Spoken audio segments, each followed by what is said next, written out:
এবং আপনাদের অনেকের সাথে দেখা হয়। আজকে হয়তো এরকম একটা বড় হলের মধ্যে আমরা বসে প্রোগ্রাম করছি, কিন্তু বিগত 15.5 বছর আপনারা অনেকেই ছিলেন বিভিন্ন জায়গায়, বিভিন্ন প্রতিকূলতার মাঝেও। সম্মিলিত পেশাজীবী পরিষদ এবং সামনে বসা খুশি ভাই সহ জাতীয় নেতৃবৃন্দ আর অনেকেই, শাহাদাত সহ অনেকেই সকল প্রোগ্রামে আমরা অংশগ্রহণ করেছি। যে শাহাদাত যে কথাটি বলেছে, কেউ কেউ বলার চেষ্টা করে 1 মাসে সব হয়েছে, কিন্তু এই জিনিসটি তো ভুলে গেলে চলবে না। যদি আপনি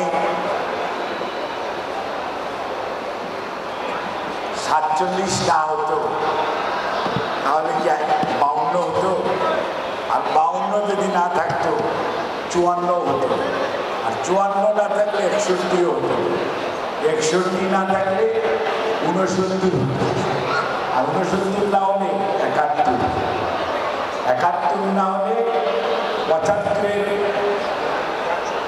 একদলীয় শাসন না হলে 7 নভেম্বর 1975 সিপাহী জনতার যে বিপ্লব, সেটি কি অস্বীকার করতে পারবেন? তারপরে 90, এখন সবাই কৃতিত্ব দাবি করে। শাহাদাতের কথা নিয়ে বলি, শহীদ রাষ্ট্রপতি জিয়াউর রহমান 71 সালে আপনাদের এখানে মেজর ছিলেন, 8ম ইস্ট বেঙ্গল রেজিমেন্টের 2nd ইন কমান্ড। এখানে আপনাদেরকে সাথে নিয়ে উনি বিদ্রোহ ঘোষণা করেছিলেন, রণাঙ্গনে যুদ্ধ করেছিলেন। স্বাধীনতার পরে উনি কিন্তু বলেন নাই এখন দেশ আমি চালাবো, এটা আমাদের কৃতিত্ব। উনি বেড়াকে ফিরে দিয়েছেন এবং কুমিল্লা ক্যান্টনমেন্টে ওনার প্রথম পোস্টিং হয়েছে। ওখানে উনি সিওর দায়িত্ব পালন করেছেন। অর্থাৎ আন্দোলন, সংগ্রাম, রাষ্ট্র পরিচালনা এগুলো একদিনে হয় না, ধীরে ধীরে ডেভেলপ করে। 71-এর মুক্তিযুদ্ধ এটি লম্বা আমাদের বঞ্চনার ইতিহাসের পরিপ্রেক্ষিতে মুক্তিযুদ্ধ সংঘটিত হয়েছে। 9 বছর এরশাদের স্বৈরাচারের কারণে ডক্টর শামসুল আলম খান মিলন শাহাদাত বরণ করল, তৎকালীন বিএমের জয়েন্ট সেক্রেটারি। তারপরে সাডেনলি দেশের মানুষ খুশি উঠল। একইভাবে ওয়াসিম আকরাম,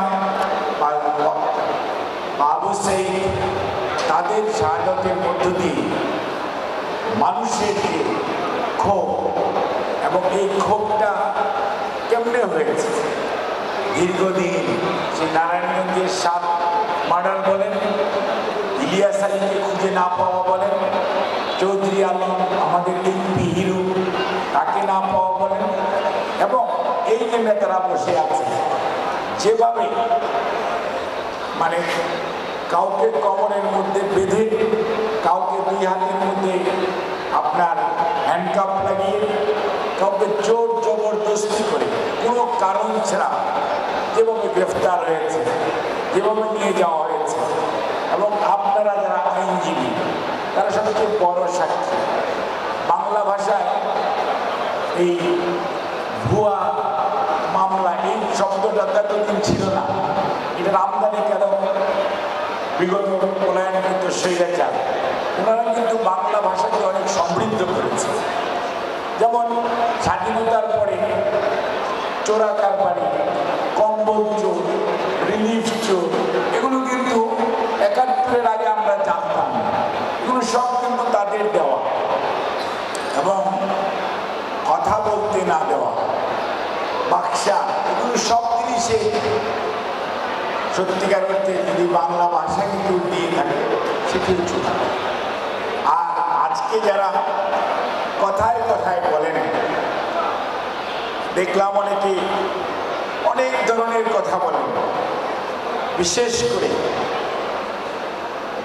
মানে একটা কথা আমার খুব ভালো লাগে, কেউ যদি মাসে মাসে টাকা দেয় তখন সেটা সহযোগিতা হয়, অন্য কোনো নাম হয়, এবং এটা অব্লিগেটরি, এটা কিন্তু অব্লিগেটরি, আপনাকে দিতেই হবে। আর অন্য কেউ যদি বলে একটা অনুষ্ঠান করবো 10টা টাকা দেন, তখন হয়ে যায় এটা আরেকটা নাম। কাজেই আমাদেরও খুব জানার আগ্রহ হয়, আলাদিনের চেরা আপনারা পেলেনটা কোথায়, এই টাকার বটগাছ কোত্থেকে আসছে, এবং আমাদেরও তো জানার আগ্রহ হয় আপনারা বাংলাদেশের মানুষের ভাগ্য উন্নয়নের কথা বলে পৃথিবীর বিভিন্ন জায়গা থেকে বিভিন্নভাবে আপনারা সম্পদ আহরণ করেছেন, ভাগ্য নিজেরটাও করেছেন, একটা দলেরটাও করেছেন, এবং সাধারণ মানুষের ভাগ্যের কোনো উন্নয়ন ঘটান নাই। কাজে এই কথা যখন বলবেন, আপনাদের জনপ্রিয়তা আমাদের তো দেখা আছে, আপনাদের চরিত্র সম্পর্কে আমাদের ধারণা আছে। 86 সনে মনে আছে লাল দিঘির ময়দানে একটা মিটিং হয়েছিল, পলায়নকৃত স্বৈরাচার বলেছিল যে যারা কিসে যাবে, নির্বাচনে যাবে, তারা জাতীয় বেইমান হবে, বলছিল না? রাত্রে যেই কিন্তু গিয়েছিল, খালি উনি একা যায় নাই, আরেকটি দলও গিয়েছিল, মনে আছে? আমরা এখন বলি না। কাজেই ওই স্বৈরাচারের দোষর কারা ছিলেন সেটিও কিন্তু হিসাব করে দেখতে হবে। 91 সনে যখন যুগপৎ আন্দোলন, 7 দল 15 দলের আন্দোলন হলো, স্বৈরাচার বিদায় নিল 90-এ, জাস্টিস শাহাবুদ্দিন শেখের নির্বাচন হলো। খসরু ভাই হাসবে হয়তো শুনলে, কারণ উনি সমন্বয়কারী দায়িত্ব পালন করেছেন এই চট্টগ্রাম শহরে, এবং কেউ কেউ আমাদের দেশনেত্রী বেগম খালেদা জিয়ার প্রধানতায় কিছু সিট পেয়েছিলেন। ওনারাই কিন্তু 94 থেকে আমাদের বিরুদ্ধে 174 দিন হরতাল করেছিলেন, মনে আছে? এবং এই যমুনা ব্রিজ যেই দিন উদ্বোধন হয় সেই দিনও কিন্তু হরতাল হয়েছে। ভ্যাট যেই দিন চালু হয়, বাংলাদেশের অর্থনীতি অনেক গর্ব করেন, সেই দিনও কিন্তু হরতাল দিয়েছে। খেলা ছিল আপনার।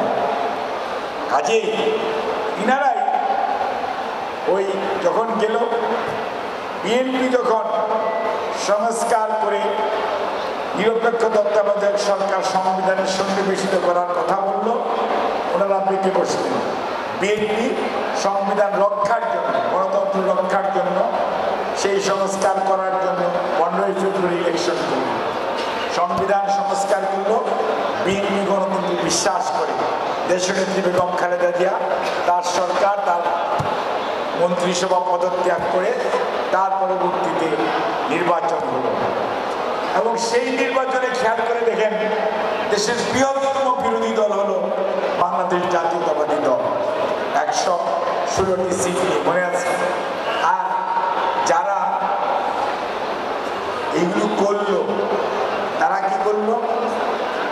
তারা আজকে স্বৈরাচারের বিরুদ্ধে কথা বলে, স্বৈরাচারকে পুনর্বাসন করার জন্য সবচেয়ে বেশি অবদান যদি কারো থেকে থাকে তাহলে ওনাদের। এবং পরবর্তীতে কি হয়েছে সেটি আপনারা জানেন।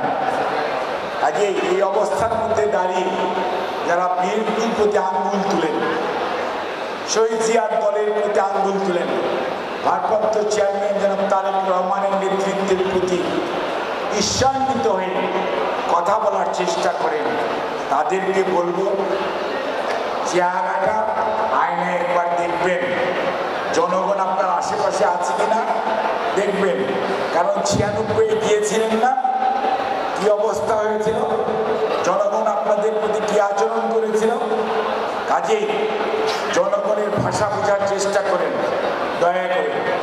বাংলাদেশ জাতীয়তাবাদী দল সবসময় আগামীর রাজনীতি করে, যার জন্যই এই দলের নেত্রী ভিশন 2030 যেমন ঘোষণা করেছিলেন, নেতা ভারপ্রাপ্ত চেয়ারম্যান ডিসেম্বরে এই খসরু ভাইদেরকে নিয়ে 27 দফা রাষ্ট্র মেরামতের কর্মসূচি দিয়েছিলেন। সকল রাজনৈতিক দলকে নিয়ে 31 দফার কর্মসূচি দিয়েছেন, এবং 31 দফা বাংলাদেশের আগামী বাংলাদেশ গড়ার কর্মসূচির নাম হচ্ছে 31 দফা। এটি শুধু বিএনপির নয়, এটি আজকে গণতন্ত্রকামী মানুষের কথা। আজকে সংস্কারের প্রতিটি কথা লেখা আছে। সংস্কারের দলই তো বাংলাদেশ জাতীয়তাবাদী দল, যারা একদল থেকে বহুদলীয় গণতন্ত্র করলো, প্রেসিডেন্সিয়াল ফর্ম থেকে পার্লামেন্টারি সিস্টেম অফ গভর্নমেন্ট করলো, নির্দলীয় নিরপেক্ষ সরকারের অধীন জাতীয় নির্বাচন আসলো, 4 পত্রিকা থেকে সব পত্রিকা খুলে দিল, আকাশ সংস্কৃতি যেটাও খুলে দিল, তার নাম বাংলাদেশ জাতীয়তাবাদী দল। এবং এই দেশে আজকে নারী শিক্ষা বলেন, নারী আন্দোলন বলেন, প্রত্যেকটার পিছনে বাংলাদেশ জাতীয়তাবাদী দল। কাজেই বিএনপিকে ছোট করবেন, বিএনপির সাথে কম্পিট করবেন, প্রতিযোগিতা থাকা ভালো, প্রতিহিংসা করা ভালো না। কারণ প্রতিযোগিতায় যদি ভাষণ ভালো, আমরা 31 দফা কর্মসূচি নিয়ে জনগণের কাছে গিয়েছে বাংলাদেশ জাতীয়তাবাদী দল। আপনারাও কর্মসূচি দেন, খালি খালি বকাবকি করেন কেন? খালি খালি মানুষের চরিত্র হনন করার চেষ্টা করেন কেন? খালি খালি মানি না, মানব না, এই সমস্ত কথাবার্তা কেন? জনগণের প্রতি শ্রদ্ধা রাখেন, জনমতের প্রতি শ্রদ্ধা রাখেন, জনগণের কাছে যান আপনার কর্মসূচি নিয়ে। জনগণ যারটা পছন্দ করবে আগামী দিনে তাকেই জনগণ দায়িত্ব দিবে। কাজেই কোনো অবস্থাতে গায়ের জোরে চাপিয়ে দেওয়ার যে চেষ্টা কেউ কেউ করছেন, নতুনরাও করছেন, তথাকথিত পুরাতনরাও করছেন, তাদেরকে বলবো চাপিয়ে দেওয়া যায় না।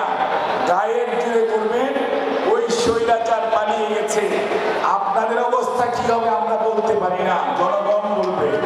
কাজেই আসেন, স্বৈরাচার পালিয়েছে, আগামীর বাংলাদেশ পুনর্গঠনের জন্য আমাদের নেতা জনাব তারেক রহমান বলেছে সব গণতন্ত্রকামী সকল রাজনৈতিক দলের নেতৃত্বে আগামীর বাংলাদেশ পরিচালিত হবে 31 দফার আলোকে। চলেন আমরা সবাই মিলে সেই লক্ষ্যে কাজ করি। ঐক্যের ডাক তো বিএনপি সবার আগে দিয়েছে, অনৈক্য সৃষ্টি করবেন, কোথাও জায়গা হবে না। শেষ বিচারে জনগণ জয় যুক্ত হবে, আর জনগণের দল বিএনপিকে পেছনে ফেলার সুযোগ